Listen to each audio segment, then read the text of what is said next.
Ouch. It still hurts. D-Man, it hurts. Don't show me that. The decision, this date in sports history, 2010. Unbelievable. 216-575-0403. That's brought to you by Smiley One. All I can tell you. Les, Yeah, hey, let me just tell you about Smiley One. They did some work for me. Couldn't be happier with them. They'll do the same for you. Okay, go ahead.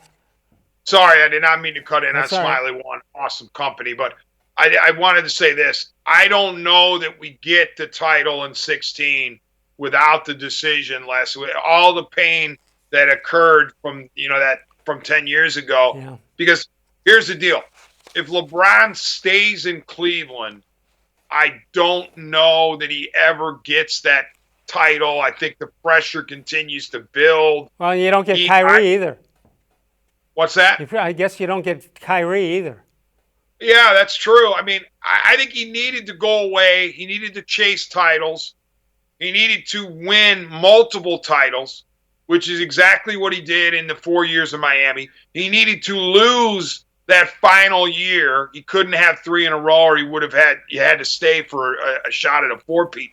So everything kind of fell into place. But I think LeBron needed to get away from Cleveland, the pressure of trying to win here, win multiple, and then come back to finish the job here. So as painful as the decision was, now that we look back on it, we have the ability to see what happened over the 10 years hence. And we realize, I think, that it was a necessary evil. Well, number one, I think you're 1,000% right.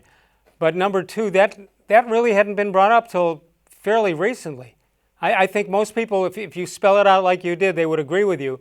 It's just nobody did that over the last several years. Yeah, and here's the thing.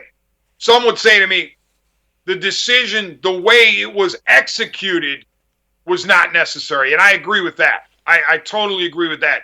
The way he did it was never called for, in my opinion. But the fact that he had to leave, or the fact that he left, to me, was something that needed to be done. Two things. Do you believe him when he says he didn't decide till that morning? No, not in a million years. No, it's no way. The other thing is, wasn't with the kind of money he has for wardrobe, wasn't that the ugliest shirt he could have worn on that night? Yeah, I hear you. I mean, but I believe that die was cast when LeBron and Wade and Bosh had talked about it months and months in advance, earlier than that.